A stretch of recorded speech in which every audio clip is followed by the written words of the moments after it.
Hello, Watcher. 3D. 3D.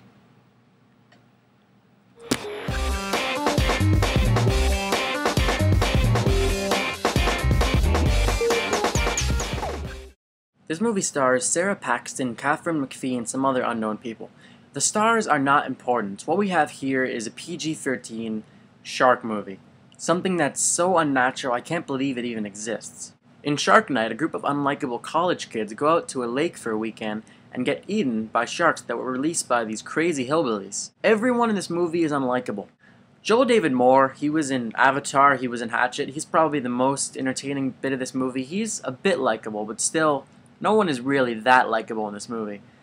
And everyone in this world is completely insane, or they're the college kids. There's no parents in this world.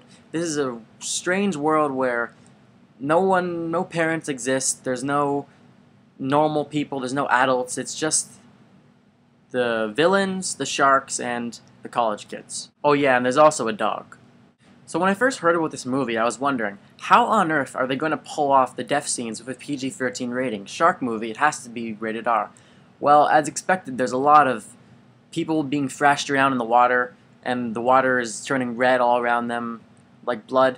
You know, if you don't see what's happening under the water in graphic detail, then it's okay for PG-13. I gotta say, I really would have liked to see some gory shark kills. It would have probably elevated this movie a lot. There was one cool kill in this movie, but still, it would have been much better if this was rated R. This movie was in 3D.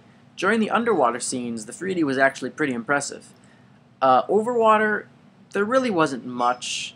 So, and since most of the movie is above water, I really don't think it's worth it to see in 3D. So, yeah, definitely see the 2D screening of this movie. Now, this movie is completely predictable from start to finish. After the first 10 minutes, you start to learn who the primary characters are and who you're really supposed to care about. And you realize that they're going to be safe throughout the entire movie, they're not going to die at all. And everyone else, except for those characters, are pretty much fair game for shark attacks or shark deaths. That's exactly what happens. It's completely predictable. So any suspense that they try to go for is completely lost. And really there isn't any suspense. They really didn't do a good job making you unsure of what was going to happen. The filmmakers took this movie way too seriously. The way to make this type of movie is like Piranha 3D. Both Piranha 3D and Shark Night 3D are completely absurd and ridiculous concepts. But what Piranha 3D did was they inserted comedy, and they made it more absurd, so that, you know, they weren't taking it seriously, and it was actually a pretty fun movie. Shark Night, they took themselves completely seriously, and it wasn't fun.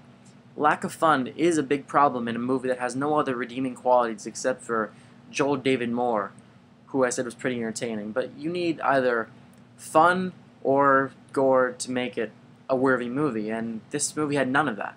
I said that the movie itself didn't embrace its absurdity, but if you wait after the credits, there is this completely ridiculous and embarrassing, like, 5-minute rap video, and not many people stayed in my theater, but it's really weird and long, and everyone just breaks out into the song. The movie didn't scare me at all, but when the rap song started, I actually jumped because it was completely silent, and then it just started. Yeah, that was pretty funny. Even though it wasn't a very good rap, but if that would have been in the movie, that would have probably been fun. So I don't really recommend Shark Night 3D because it's very tame and it's way too serious. So I give Shark Night a 4 out of 10. And please, if you like this review, subscribe to my channel up here and comment down below.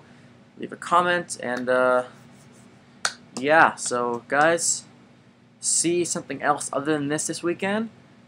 I don't know, The Help, something else is playing that's better. Wait for it's one of the movies. I saw Don't Be Afraid of the Dark, and I decided not to review it. Basically what I thought about that movie, it was a little too generic. It was sort of just like an average haunted house movie, and I didn't really think much of it. It was okay. So yeah, bye, and keep watching movies.